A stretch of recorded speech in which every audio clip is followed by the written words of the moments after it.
Muffin warm and basket brown, smiling faces gathered round our dinner table, close together, hand in hand. I always cook with honey to sweeten up the night. We always cook with honey. Tell me, how's your appetite for some sweet love?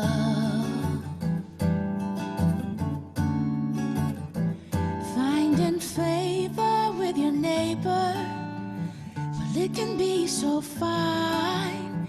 It's easier than pie to be kind. We've been searching for so long. Now our house has turned into a home. 'Cause I always cook with honey to sweeten up the night.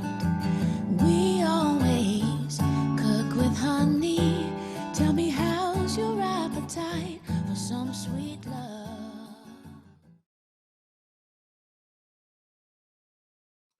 Good evening, everyone. I'm Andrew Waterhouse, Director of the Robert Mondavi Institute and Professor of Enology. This evening, we're presenting a Sips and Bites program on varietal honey with Trevor and Claire Towser of Sola Bee Farms, and it'll be moderated by Amina Harris, Director of the Honey and Pollination Center here at UC Davis. Thanks for being with us tonight. We have a few upcoming events that I'll mention at the end of our program. The Robert Mondavi Institute strives to provide the public with insights into food and beverage innovations here at UC Davis. We generally focus on the departments of viticulture and enology and food science and technology, but like tonight, we mix it up a little bit to make things interesting.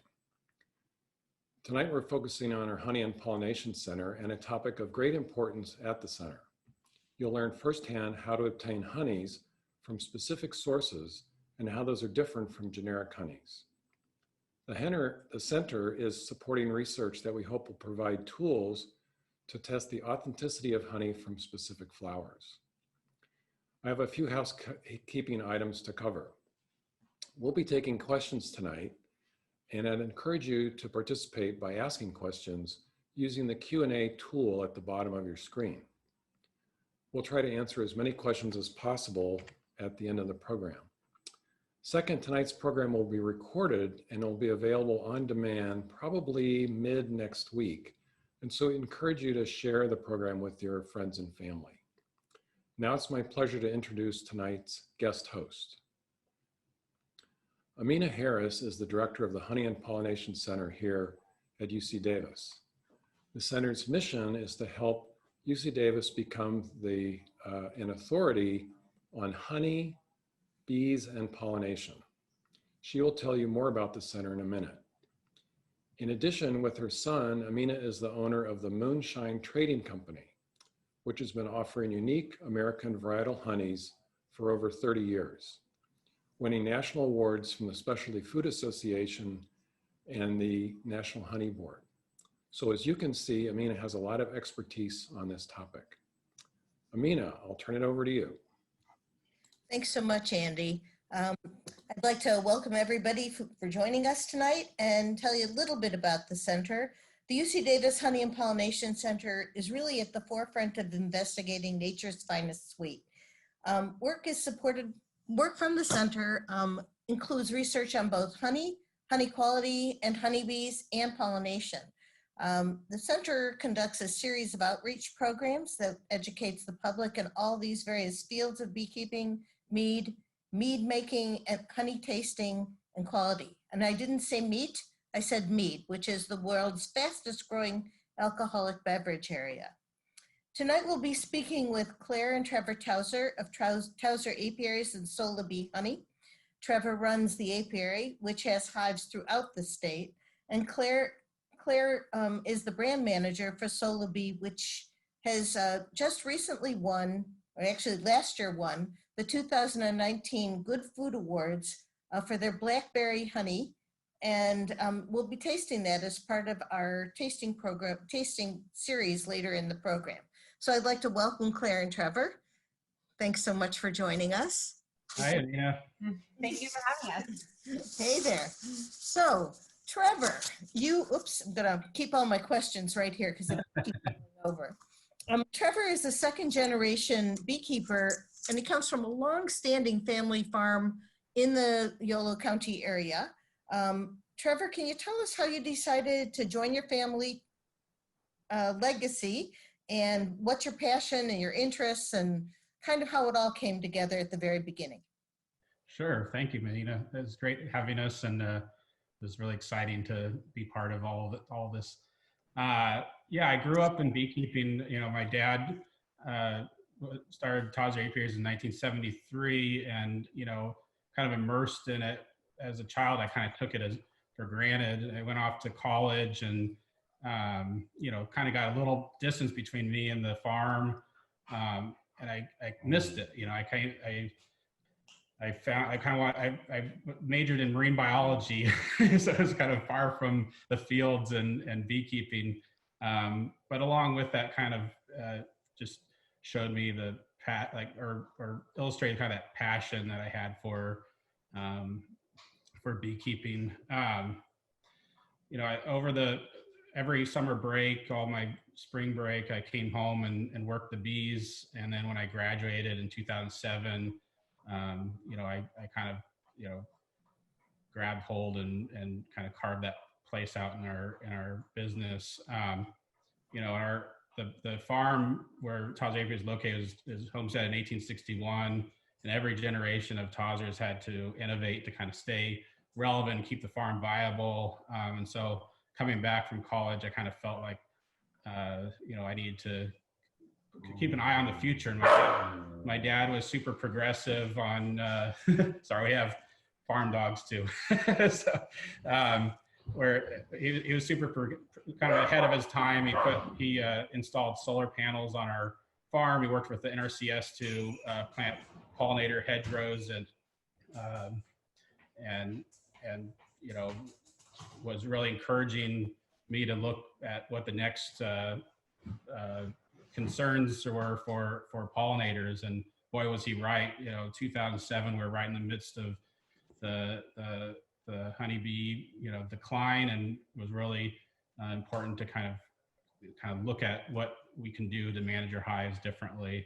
And then in 2011, I started Solby Farms. I met Claire that same year, and the rest is kind of history on that. Amazing how that happens, isn't it? Yeah.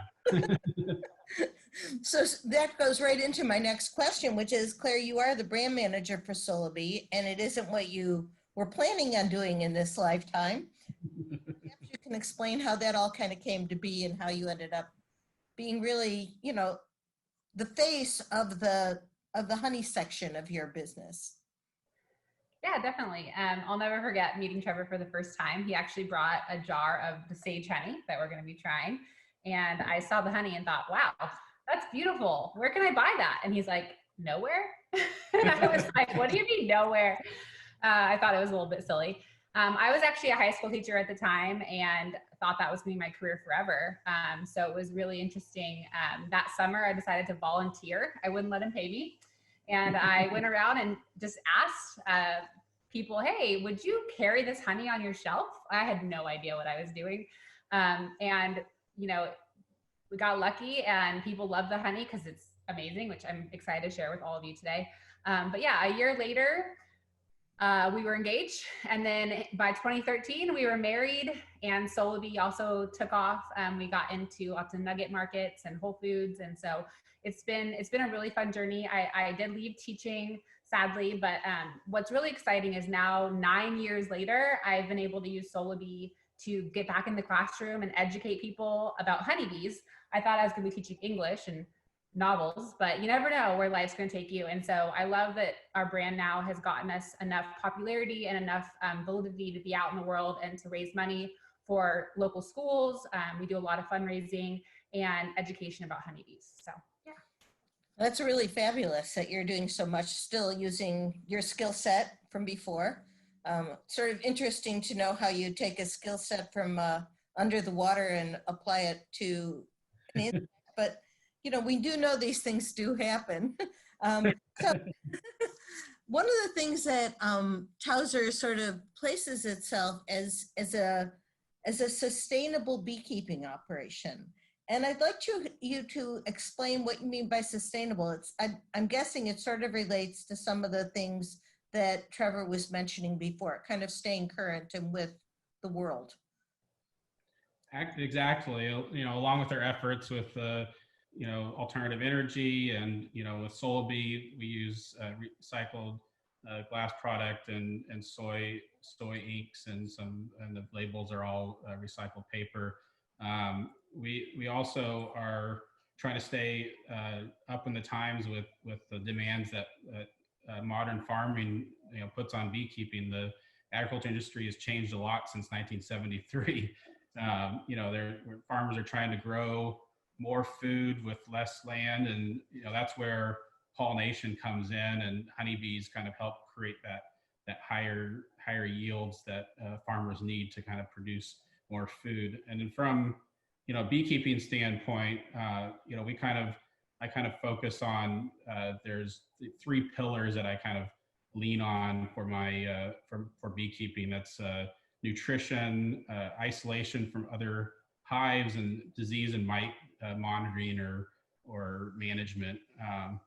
You know, we've shifted our management from having a lot of hives, and I think when I started with my dad, we had 8 sites, and you know, to breaking it up into smaller groups of hives, and partnering with different farms and ranchers and other landholders to host our hives in a lot of different regions to kind of find that diversity in diet and nutrition for the bees kind of naturally. And then along with for the mite and the pathogen monitoring, we've partnered with Bee Informed, the UC Davis Bee Lab, and the USDA to kind of to help, you know, kind of stay current on what is ailing the bees. So you mentioned that your dad had 8 different locations for the bees, but you have many more. About Correct. how many hives do you have in each location? We try to keep it between 60 and 100. That's kind of our goal. It really depends on the property and what's around and things like that. Yeah, every site has a different characteristic and what it can hold. We're also monitoring kind of their impacts on the native pollinators, and so that's something that we pride ourselves on, is to try to share that nutrition sources with everybody. And So a lot of people don't know that honeybees do sort of overpower those native bees and want to take over the forage. So it's nice that you're paying attention, that they need their. We're actually working with one of our sites is partners with UC Berkeley, and they are doing a study to actually try to see how that works, because there's actually some conflicting science behind that. Some people actually say that they can help some native populations, but we definitely want to support all bees. Well, what I know is that native populations help honeybees. What I don't know is if it goes the other way. Right. Native bees will make honeybees fly in different directions, and therefore do a better job at pollinating and collecting. So kind of an interesting symbiosis, and it would be interesting to see if what you're saying is true, if it goes both ways. Well, we want to find out for sure. So that's part of our sustainable mission, like Trevor said, though, is just to work with lots of different experts. You know, we're only experts in our little slice of the world and what we do with bees, but we believe we're stronger as a community. So we want to sustain beekeeping in general, and we want to help farmers and growers all over the state. And so we want it to be just what's the word I'm looking for? A win-win. Yeah, positive. a win-win. I guess a good situation for everybody. So just one of the things I'd like, because you kind of alluded to it, when you're talking about having 60 to 100 colonies in an apiary, do you want to talk about what an apiary actually is? I think some people think that the whole operation is the apiary, but in fact, we sort of talk about each location and how close do you keep the bees together and that kind of thing. Can you just talk to that a little bit? Absolutely. Yeah, no, that's kind of some of the management that we've changed a lot in the last, decade or two. and that's kind of a moving target of what's best. And like Claire mentioned, certain areas, can hold a higher concentration of hives. Like an apiary. An apiary is a single location. Yeah, our name is Tawser Apiaries, so it's plural apiary. And yeah, like Claire said, an apiary is a single site where the bees are held, and it could be like the size of a basketball court, and then obviously multiple apiaries are apiaries. So, my English teacher wife is giving me a side eye now. I think to answer your question, we work with a lot of growers that have unique properties. So sometimes our hives are in a line along a creek. Other times they're in more of a cluster. We work with people that have livestock. So a lot of people don't think that you can host hives if you have cattle, but that's actually not true. They can coexist. So we really need just healthy areas to keep our hives so that they have a lot of diverse forage. So an apiary is just anywhere that our hives live for a period of time. that's great. So one of the things that you're active in different kinds of pollination, and I thought maybe you could talk about why pollination is so very important specifically to this area, and then at the greater, even in the greater picture. Yeah, definitely. I mean, as Sacramento likes to tout, but I like to say Yolo County is like the farm to the fork, right? So this whole region is the farm to fork capital. We don't have to compete. We're all in it together.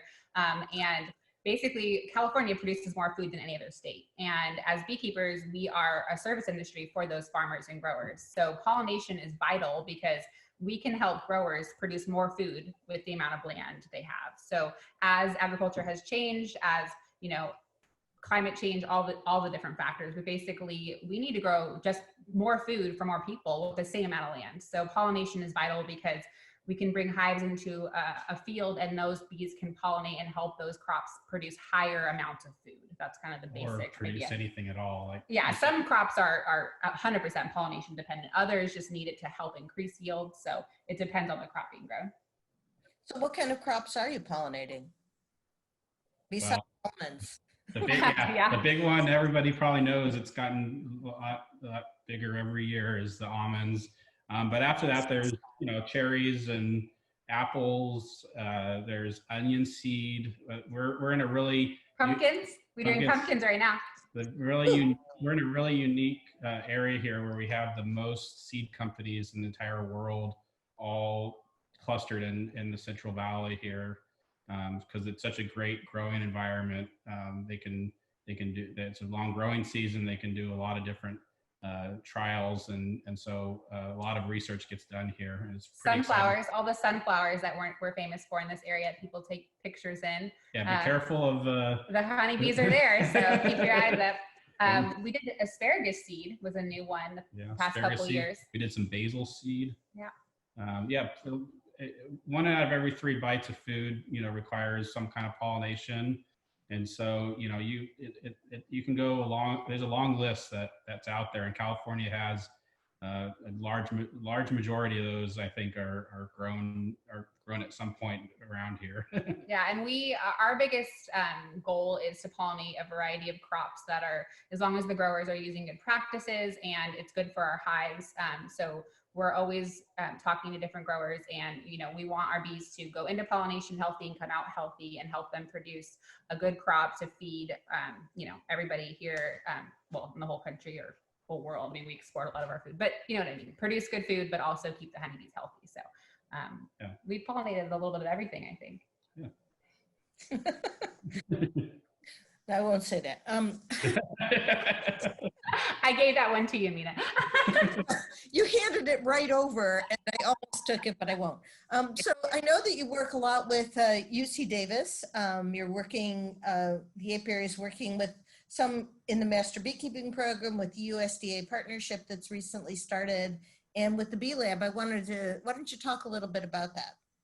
Yeah, no, it's really exciting. I mean, we're really fortunate to be neighbors with UC Davis and their Bee Lab. We collaborated over the years. As I think my dad was kind of super busy, and that was one of the areas that I got to take some time to get to know some of the folks over there. You know, we're as we've grown, you know, we've been able to hire 2 of their master beekeepers that have brought in like a wealth of knowledge and some of the newer information about what's out there with the bees and different ideas. When you talk to one beekeeper, you're going to get 5 different opinions on stuff. So it's nice to get some like real science behind some of the ideas that we have with our bees. And then with the bee lab, we've worked with them to cite some of their hives that they're using, like sentinel hives in some of our locations to monitor things like the nutritional value of the forage and some of the pesticide exposures that are out there for all pollinators. And so we have partnered to help them find a good set of sites to get a good survey of what's going on out there in the field. And we're really excited about that kind of research because it's kind of right there on what our hives are experiencing. And so it's really good data to have. And then with the USDA, we've helped. We're one of the California. We were selected as one of the California beekeepers to raise some of their queen studies, and we're real. That's a real fun project to kind of see what kind of work they're doing. Trevor's being humble, but we're actually the only California beekeeper to be chosen to test these special queens that the USDA is working on. So I'm pretty proud of that. Yeah, that's awesome. Really excited to have it here in Davis as well now. So let's talk a little bit about the queen rearing piece, because I know you've been more involved with that. Beekeepers generally have to requeen. Most people don't understand this whole process. You may want to talk about the need for requeening and how you do it, maybe even how you inseminate them. But really, I think a lot of the questions are that people don't understand that there is a whole industry just in growing queens for other apiaries and doing the research, the genetic research. So perhaps you can talk about that specific queen you're working on and how important it is. Absolutely, yeah. So we've been really fortunate. Mark, Trevor's dad, who started our business, he has been grafting and rearing queens for over 4 years, and it's really his specialty. And he still is our main queen breeder. We kind of argue over the terms, but basically, we have always bred for just ourselves. And since we, really want to be sustainable, we want to control, the quality of our hives, we've always just bred in-house. But about 3 years ago, we got approached by another local queen breeder who wanted to retire. And he came to us, and we were really honored to hear from him. And he asked if we would take on his business. And he actually bred what's called a New World Carniolan queen. So it's actually a darker queen. It has different qualities than the Italian queen that we run, or we used to only run, and that a lot of bigger beekeepers who do pollination run, because Italians have certain qualities that beekeepers like. So we took over for him, and we started learning how to actually sell queens, because we never sold until that point. And then this last year, we were actually approached again by another older beekeeper who wanted to retire. It tends to be the theme, but we were really honored because these are people who work with Sue Covey, who've worked with UC Davis. Actually, Tom Parisian, who just retired, had a PhD in entomology and is just an amazing expert leader in the field. And he raised Russian queens. And so there's different genetic lines and different queen qualities, you could say, and different behaviors. So I'm not going to get into all the details because you can take classes and read so many books. We'll be here for next week. Yeah, but I'll give you a really basic overview, and in the question part, if people want to ask more questions, they can. But basically, the way it works for us is you choose queens to graft from that have the qualities you're looking for in that genetic line. And for us, the reason why we believe that we're good at it, and our reputation stands behind the fact that we use those queens in our own hives and that we study their behaviors. And then we hire the bee lab, Bee Informed, different people and third parties to come and actually test them for hygienic behaviors, and actually kind of similar to what you're doing with honey, right? So testing the quality and the validity of that type of queen. And so it's really exciting. And we're just getting into the selling side, but last year was our first year selling to hobbyists and we've gotten really good feedback. So if you're looking to get into beekeeping. I'm sure there'll be a few people out there who are looking into getting in. Probably ask you just those kind of questions. So, well, no problem. So I know that you have a number of apiaries in different parts of California. And I wanted to know what the pros and cons of managing hives all over, well, you're not all over the state, but you're in different parts of, pretty much from the coast, the southern coast on up. Is that? Central coast, yeah. Mostly Northern California. Central, but yeah, central. It's always hard for me to know, is that central coast area considered southern or northern? Well, I'm from Southern California originally, and I'm like, that is Northern California. Okay, so it's definitely Northern California. We've got that cleared up now. But maybe you can talk a little bit about what that is, and then we can move into tasting the honey, because the honeys come from different areas that you are, you have your apiaries in. So why don't you explain a little bit about that? It's me again? Yeah. Oh, sorry. Well, so definitely a pro of having different apiaries in different areas is that the bees are foraging on different types of flora and fauna and are able to make different types of honey, which we'll get into in a minute. And also, like Trevor mentioned before, isolation and nutrition is key to sustainable beekeeping. What we've learned through our experience and that we talked about a little bit in the beginning is that you can't keep bees, unfortunately, in this area all year round. There's just not enough growing because of how farming has changed, and we don't have to get into that too deep, but basically we have to keep our bees in small groups in order to keep them healthy, and it's very important to us. So go ahead. Oh yeah, no, I was going to say that's what one of the takeaways that I got from Eric Munson, who's the former Extension Bee Lab director. I don't know what the official title over there was, but state apiculturist. Yeah, he was he was the guy. So I took it to heart. But he always told me, he's like, there's no one place in California that could sustain a beehive like all year round. There, you have to, find those different spots and different times through the year that are good. And that's something that's one of the management practices that we changed a lot when all these things, all the issues were happening with the bees, was to really like kind of spread out and rotate around to those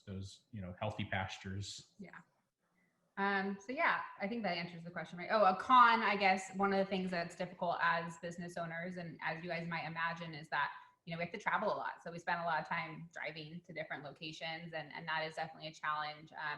We have, different natural disasters. I mean, we lost bees in the fires in Santa Rosa a few years ago, and here this year, and almost yesterday near the airport. I mean, it's crazy because we have bees in so many little spots. Trevor has this fire map that he's like studying, and we kind of have this joke, and I'm like, "Where's the fire today?" And it's just. Sadly, it's a reality in our state. So definitely a con is having to be aware of everything that's going on all the time, because our bees are living in these amazing places, but sadly things happen and we have to be on top of it all the time. Right, that's right. So let's talk about, we're gonna start with our honeys now. We have 3 different honeys to taste. And so since that was sort of the structure of this was about a honey tasting, and I'm gonna try is sage honey. So what I want to do is I'm gonna intervene a little bit and do a promo for the Honey Center. This is the California Honey Wheel, and I just realized I don't have my overhead lights on, so I'm gonna turn them on. It'll take some of the shine off of it. And maybe you can see me a little bit more clearly. Ooh, that's a lot better. So this is the honey wheel from UC Davis. We produced this about 5 or 6 years ago. And the idea here is to give people the vocabulary for tasting and explaining that taste. We're used to seeing wheels for a lot of different things. It's not going to give you answers, it's going to give you words. And so that was really the idea behind it, is to help everybody understand how to find those words. So, I mean, people always say, oh, it's honey. And when I taste it, it's sweet. Well, I sure hope so. Sometimes it's bitter and sometimes there's other things, but usually we like to think it's sweet. So the first one we're going to try is the sage. The second one will be the award-winning blackberry. And the third one will be Northern California wildflower. And I'd like to have you talk about where the sage comes from before we open the jar. Sure. Yeah. No, sage is one of the first things I fell in love with when I came back from college, because, you know, growing up, again, I spent a lot of time in the extracting room, and it was hot and sticky, and I just got kind of tired of honey. But when I came back, the sage was just something I fell in love with. The area that the bees make this is like kind of the central coast, along the coastal mountains there, and just beautiful country. And sage is it's a unique, I didn't know that it existed in California until I got out there. Black button sage. Black button sage. There's a lot of different types of sage. Black button sage. This is why I'm the marketing person. Yeah. Yes. But it's a unique, it blooms in April. And so in April, in California especially, it can be a very volatile month, and it can be wet and cold, or it could be warm. And what sage needs is it needs that moisture, and it needs to get warm. And if without those two things, you don't get a sage crop. So we make a sage crop every 5 to 7 years. And so this one I really have a lot of love for, because of how much work goes into producing it, and really how just unique the characteristics are. It doesn't granulate very quickly, and so it's a really interesting honey. So one of the reasons it's sought after is because it doesn't granulate. So the term is crystallized, usually used. And one of the cool things about honey is that it will crystallize, or it should crystallize. And then sage sort of breaks the rules.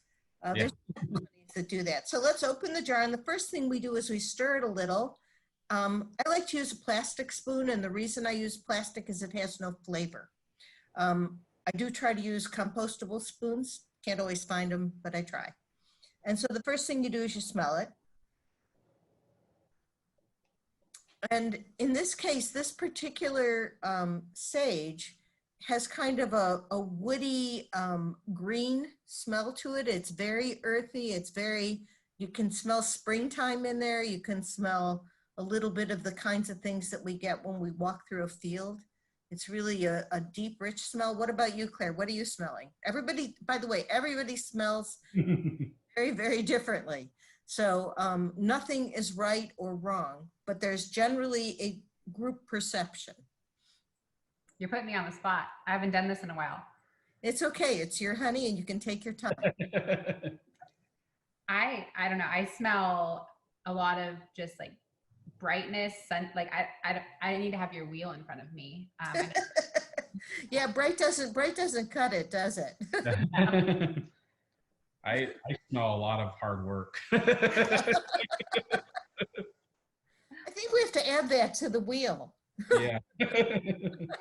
Hard work. So there are 99 words on the wheel. So I think when you say brightness, what you're really saying, though, are things like springtime. So if you have a green spring effect, that's a bright, when you think bright, that's sort of what you're getting, is that kind of hit. Like some grassiness to it, but like really light grass. Right, it's a very, very light, grassy kind of effect. So now, after you've smelled it a bunch, the next thing we do is we taste it.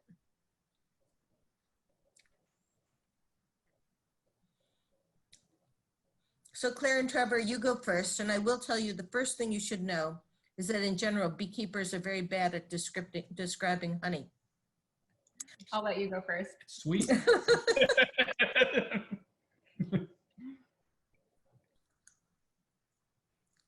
I always get like a toffee, like that butterscotch toffee flavor to it. It's really mild. What I love about this one is it doesn't have any type of aftertaste. Like I feel like it stays the same on my tongue all the way through. It's very consistent. I don't know. That's my take.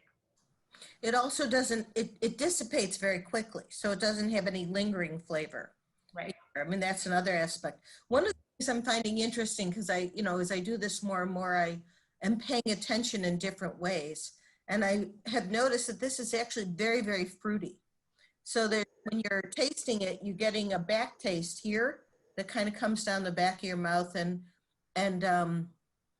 it's just like a really, really interesting fruity light flavor, like a candy light fruit. That is not, it's not like, whoa, fruity. It's a very light one. A lot of people, when I have done tastings in the past, people who say they don't like honey because it's too strong, they actually like sage honey. Right. Sage is known for that, because it's not real definitive in its flavor. It's not like where you're an orange blossom and you're getting all these flowers being thrown at you. And, this one doesn't do that. So you can mix it into anything. You can use it for all kinds of stuff. It's great with tea. It's great to cook with. Because it never crystallizes, it's easy to use in cooking. So it's really a very versatile honey that way. Its color is considered light amber. Sometimes it's lighter than this and sometimes it's darker. I think people don't know, but up there on the shelf, there's about 200 varieties of honey, including some 2 or 3 different black button sages. All coming from that same area in California, because that's the only place in the world the black button sage comes from. A lot of people are not aware of how limited certain production is. So while we're getting the blackberry honey ready, maybe you want to explain how you move into an area and know if you've got a good bloom and know if you're getting the honey that we think we're getting. So how do we know what type of honey we're making, right? The single source? Yeah, exactly. That's your question. Oh, that's my question. I can answer. I mean, basically, a lot of it for us comes down to history in the region. We've kept bees for, 45 plus years now, and we kind of know what tends to bloom, where the bees are usually going. But for new areas and places that we're not 100% sure on, we can kind of do our walk. We can see what's blooming, and a lot of times bees are pretty. If the plant's putting out nectar, they're going to tell all their siblings, being like, "This is a great spot to make some honey," and they'll prefer that plant. When you get so with this particular honey, with the wild blackberry, it comes from our property out west of Petaluma, and there's just a lot of blackberries up and down through the gullies there. And, it's another one of those plants that it's kind of rare that you have to have that heat in the early spring for the nectar to come out. But when it does come, you can smell it in the air, you can smell it in the hives. You open it up and it's very, you kind of, you can go by color. It's dominant. Yeah. So you kind of know where those are coming from the color and where the bees are headed every day. So tell me, how do the bees tell each other how to go find that honey? You can do the dance, right? The little waggle dance. Yeah. When I do in classroom things for kids, they love that one. So they're dancing. If you haven't seen it, I'd highly encourage people to look it up on YouTube. Yeah, YouTube that. It's fascinating. It's one of the things I love about beekeeping is they really are a amazing organism that they're all linked together and working together to make things. And everyone's heard the term beeline. Like, I'm going to beeline for the door. I mean, that's what honeybees do. That's where it comes from. So if you're not sure, you can go out to an apiary and you can actually see them beelining for certain flowers. And so it just takes, watching. And that's part of our management, is going out and checking our hives during different season and seeing what they're eating and making sure that they have enough. Where they're going. Yeah. They know where they're going. Yeah. Let's open the blackberry honey and get a taste. First smell, rather. We'll smell it. And I I have to admit, every time I smell it, all I can do is think about standing inside a blackberry patch. I smell the leaves. I smell the canes breaking. I smell the fruit. I smell absolutely everything. And it just makes me want to be out in nature and pick some blackberries. Of course, there are no blackberries when they are in bloom. So, Right. but that smell, it does truly astonish me every time. That was phenomenal. Yeah, they're like when we harvest our blackberries on our property, you know, we use a board or you know, you can kind of get inside of it closer, but like you're saying, it's absolutely that smell of like actually diving into that bush, and try not to get hung up.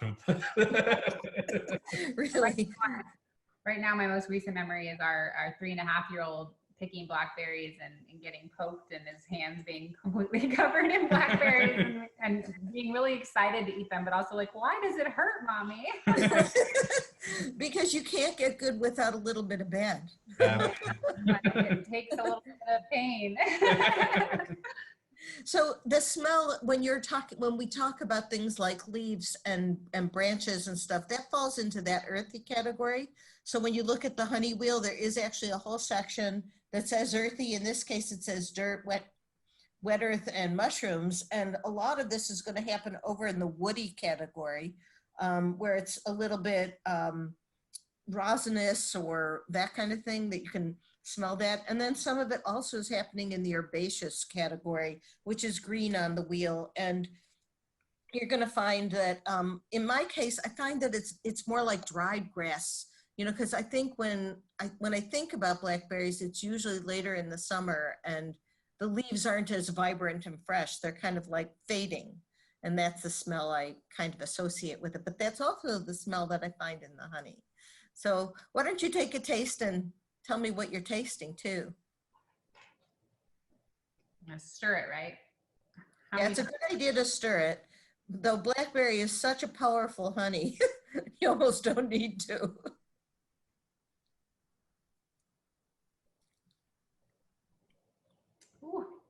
Ooh, so different from the sage. Mm-hmm. So what's the first thing that happened in your mouth? So the first thing was just like that memory of that fruitiness, but then all of a sudden it gets tart and it like kicks the center of your mouth, right? Mm-hmm. And then the finish, like it has almost three layers, right? And then the last part, it almost leaves a little bit of a scratch, you know, and I don't want, it sounds bad, but it's kind of like the aftertaste is kind of almost like that little thorn on the blackberry. You're like, okay, you're not going to forget me anytime soon, right? It's in your face. It's I think that's why, you know, people love it, because it's just very, bold. Bold is the word coming to my head. Yeah, but you start salivating immediately, just like you do when you eat blackberries. So if you had a whole bunch of blackberries and you threw them in your mouth, I'm salivating, just reading it, I'm salivating. But I'm also, it happened because it happens every time I have blackberry honey. You get the sweet, you get the tart, the whole thing comes together. And so it's just fascinating to me that a honey can make that much happen all at once. Yeah. And everything you described is just all there. And then the last thing, that sharpness in the throat, the flavor goes on inside your mouth, but the stuff down your throat is just a little sharp. It's not as smooth as the kind of velvety sage was. They're very, very different textures. And some honeys actually sort of silky on the, at the end. This one, nope, we're not there. We've got that little bramble going on with us. You have to be a true honey lover, I think, to like this honey, because if you, it's definitely, you don't think so? No, I think people, I don't know. Oh, I just think that it's pretty intense. You have to really want that intense flavor. I'm with Trevor. Yeah. I find that when people taste this honey, it's like, oh my gosh, I love it. I just love it, because it's so extraordinary in terms of all that excitement going on in it. It stands out, when we're doing honey tastings and we have, 7 different varietals out on our table, it's the one they remember. Yeah, it's the one they remember. That's a great way to put it. Last honey to taste is one that comes from Northern California. And I know you have bees all around the area, all with, you know, all near your farm over in between Davis and Woodland, and up a little. I mean, I pasture beets all over the place. I when I go hiking, or they are all over the place. And you did mention that you had some that were up in the hills outside of Winters. And we can talk a little bit about how the fire affected some people and talk about that as we go along.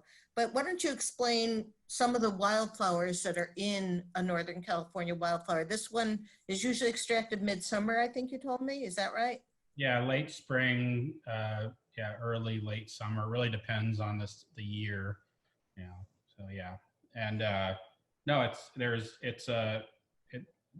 really is a catch-all for a lot of different things blooming. There's Toyon is early, vetch is kind of related to alfalfa, and so that comes in. We have some of the like we mentioned, the sweet clover. We have a white sweet clover in California that's real prevalent out in the wetter regions, or the wetland regions. You know, we have a varietal star thistle that also pops up in the wildflower at times. Even some of the managed crops will kind of get in there too, with alfalfa bloom, or sunflower, safflower, and then along the rivers we have the wild blackberry even in this area that can kind of add some flavor profile to it. And what I tell everybody with wildflower, and we do have actually three different wildflowers depending on the year and what's blooming, but it changes every year because, you know, the rainfall and what's blooming changes. So some people will buy our honey, our Sacramento Valley wildflower honey from the store, and then go buy it again and say, why is it different? You know, I've actually had people send me emails and like show me the color, and I'm like, well, it's probably two different batches. You know, it's totally natural, and we don't mix it ourselves. So it really is a natural blend of what's blooming out in the fields.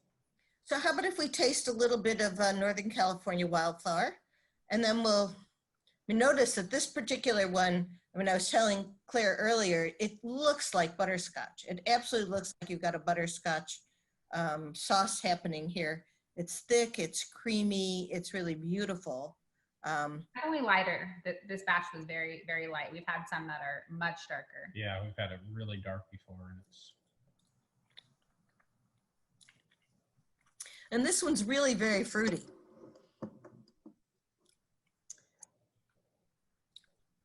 So this one to me, Yeah.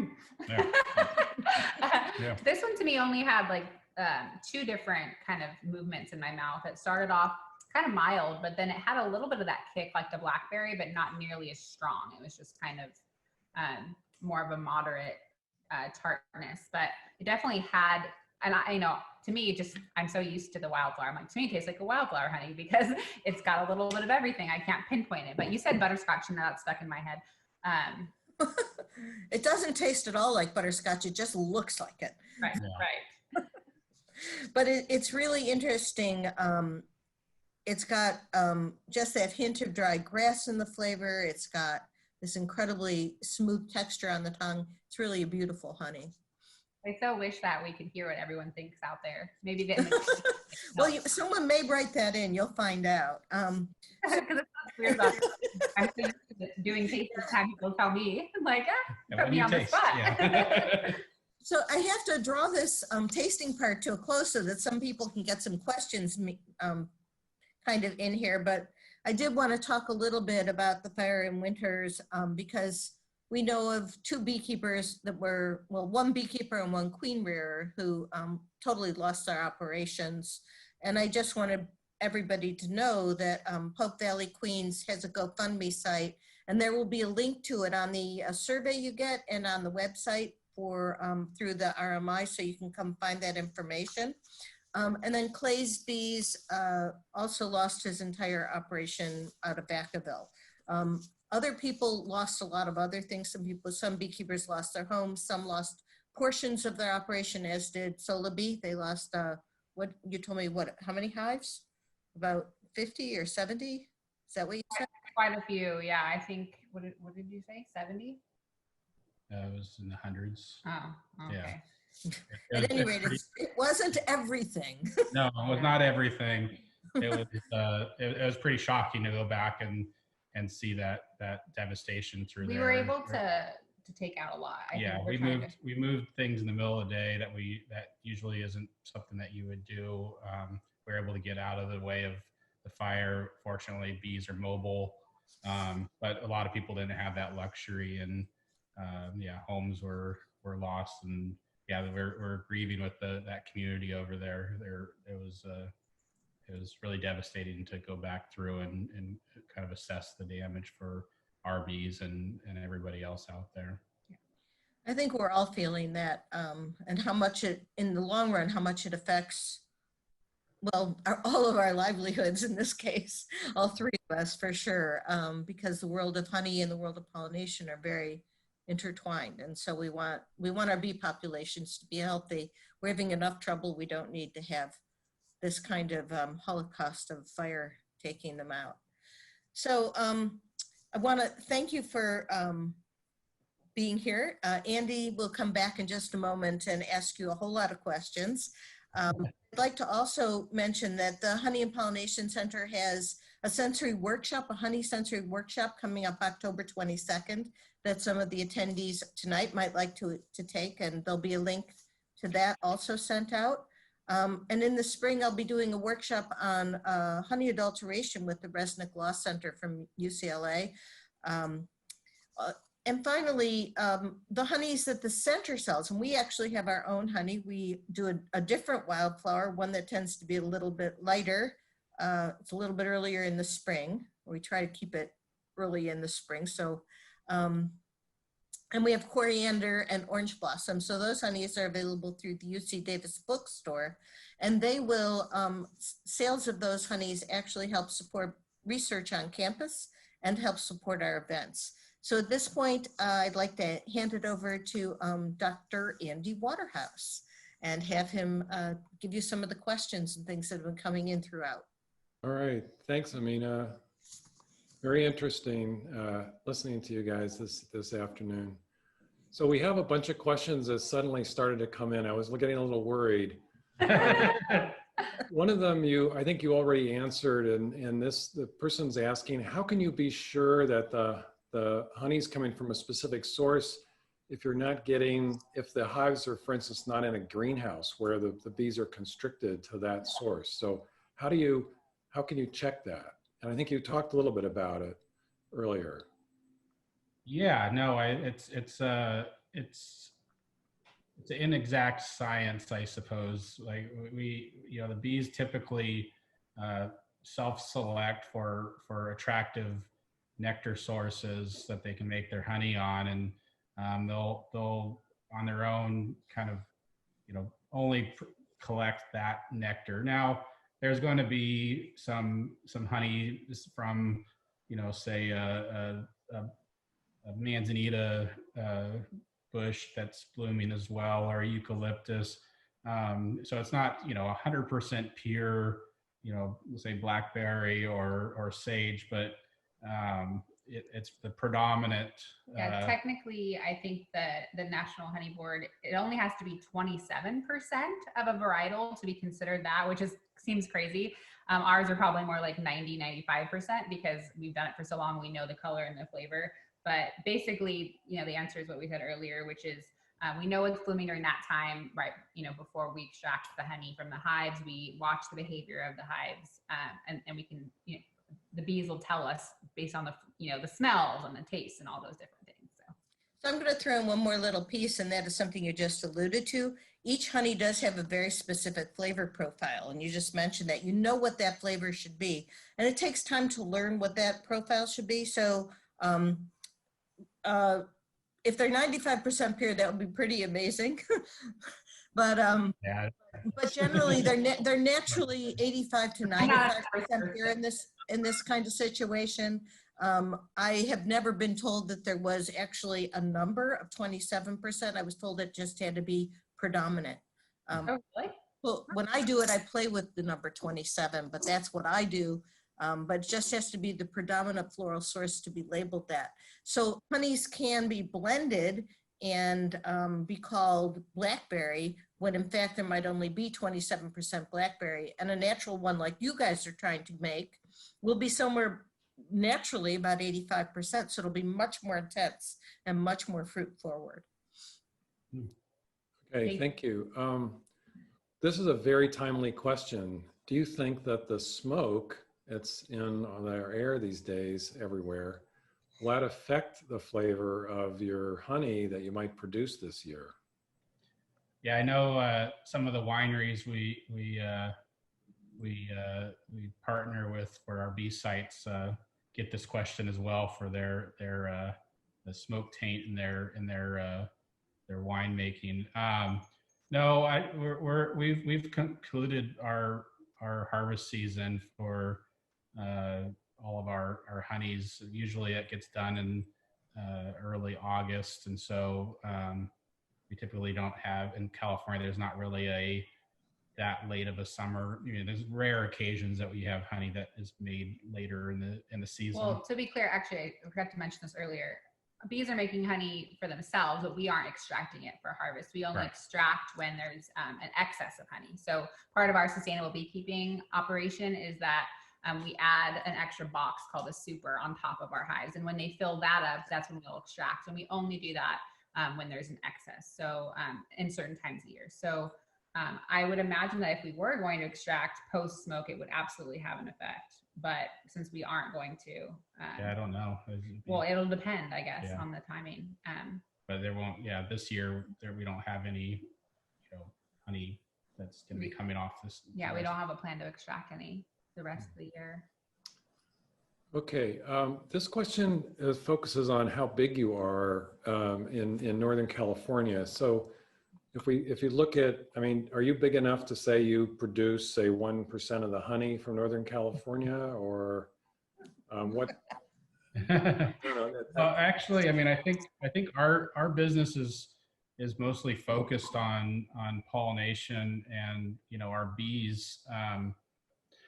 So we really make a low percentage per hive of our honey compared to a lot of other beekeepers. Like Claire mentioned, one of our management techniques or strategies or philosophies is to put bees first. We don't rely on the honey crop for our income, and so we're able to kind of just be picky on when we want to take a harvest that honey. We'd rather the bees, if it's a slim year, we'd rather the bees have that honey than us take it from them. And so we have we're pretty low on the percentage of honey producers. And I'm not 100% sure where we fall in the professional beekeepers that are out there. There's thousands and thousands of beekeepers in Northern California, but even in this region, I think this is a pretty popular region for beekeeping businesses. So I don't actually know. I think we're one of the older ones now. We've been around a long time, and we want to be leaders in the industry, but we definitely aren't the main beekeeper. It's a very busy bee area. All right, so here's a couple more technical production-oriented questions. How long do the hives typically last? I mean, presumably a few years, but I mean, how do you even define that? Yeah, I mean, that's one of those moving targets that we've had to adjust again, going back to our management, we have to adjust to the times.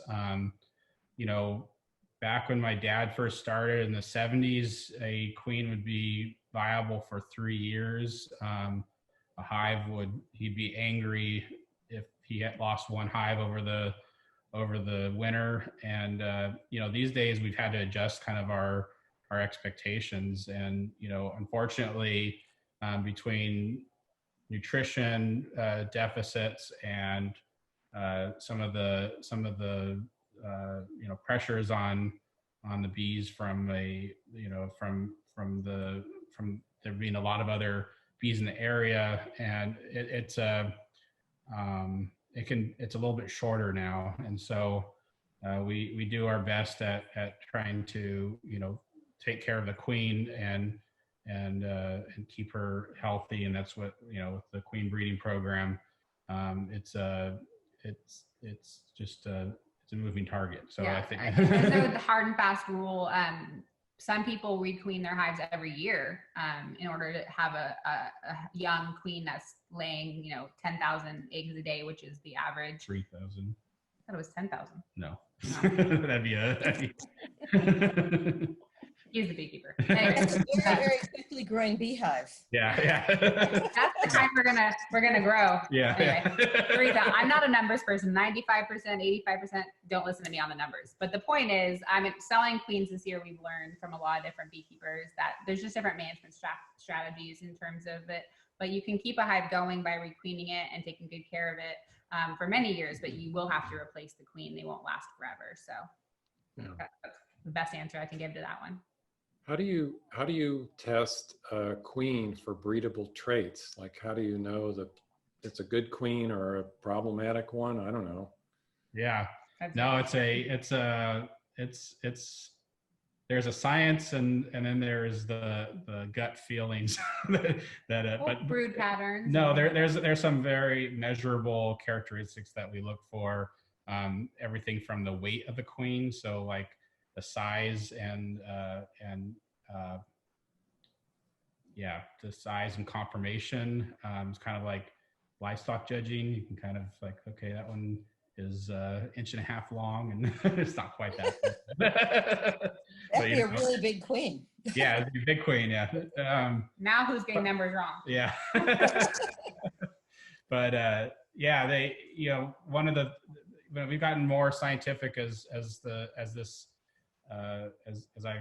we've gone along with you know, resources available to us from the Bee Lab, UC Davis Bee Lab, and Be Informed and USDA, be able to test some of our queens for hygienic behavior, and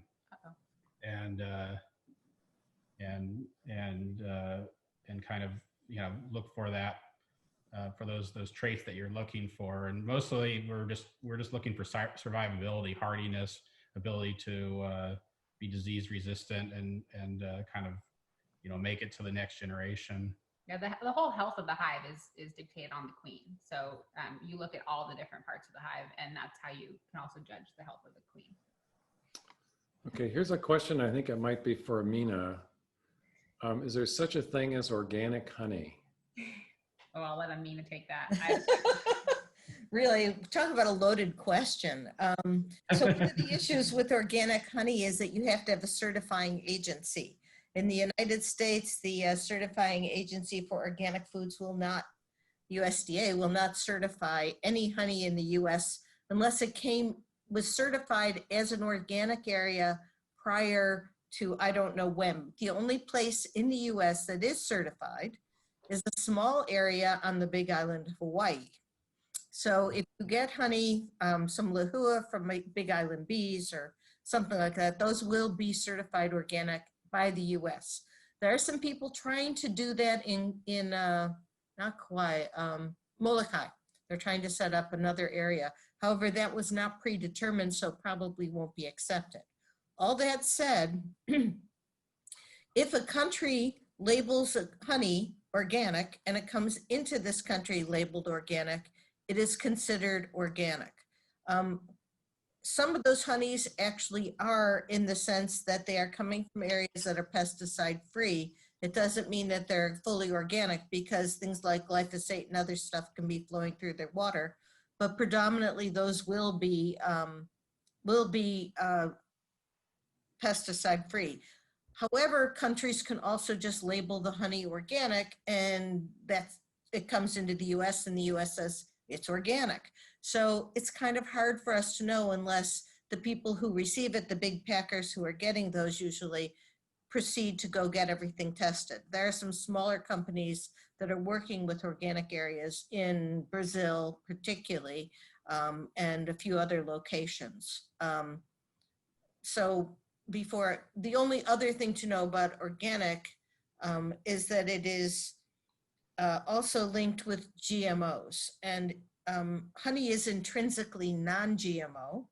But because the USDA has linked the two together, only the honey that is certified as non-GMO comes again from offshore predominantly, whereas all honey is intrinsically non-GMO. So it doesn't need to have that on it at all, but the GMO people insist that it has to. Okay. Thanks. Oh, we're going to have to wrap this up. There's one more question, which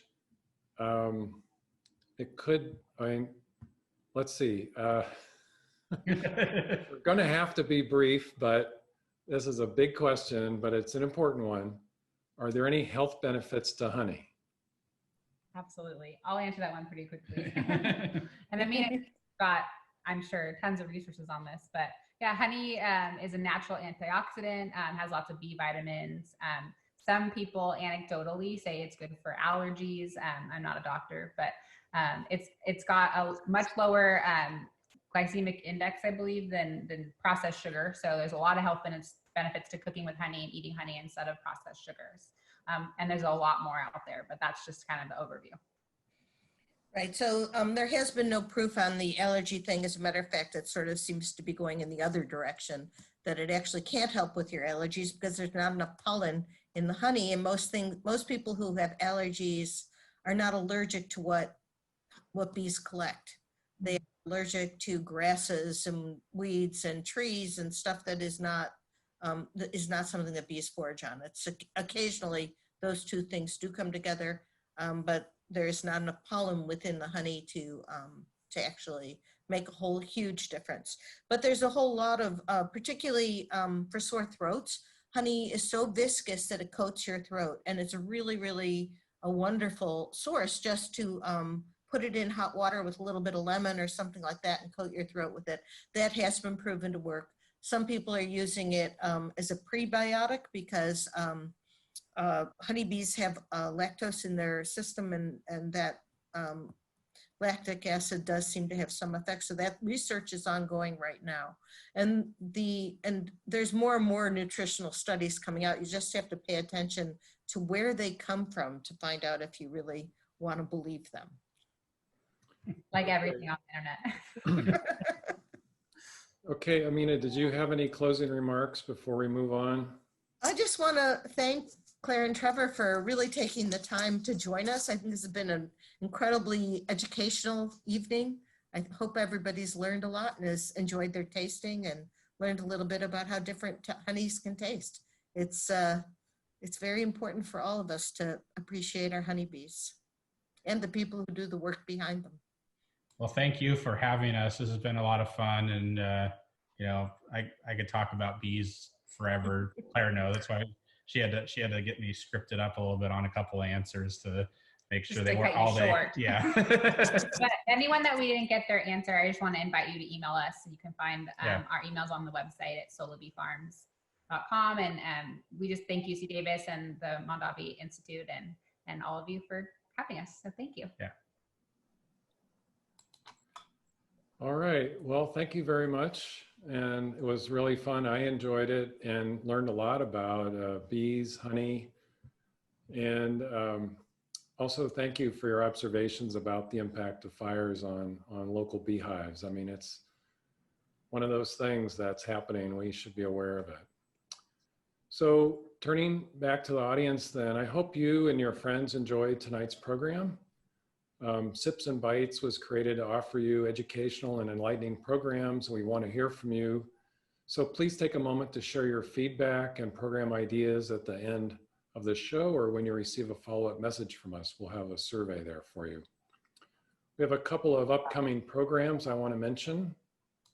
We have a forum lecture for October 8th that looks at how genetics is a powerful tool to explain vine diseases and how to avoid them, with Professor Dario Cantu and Dr. Mariana Fasoli of E&J Gallo. Our next Sips and Bites will be October 14th. We'll be talking to Napa Valley winemakers and UC Davis alumni, Steve and Jill Mathiasen. And we have a couple other fun Sips and Bites holiday focus for November and December. I hope to see you there. And finally, if you want to stay in the loop, you can also follow us on our Facebook page. and get information about new things happening in the food and wine world, as well as hear about our future events. And finally, thank you very much for attending. I hope to see you in the future, and good night.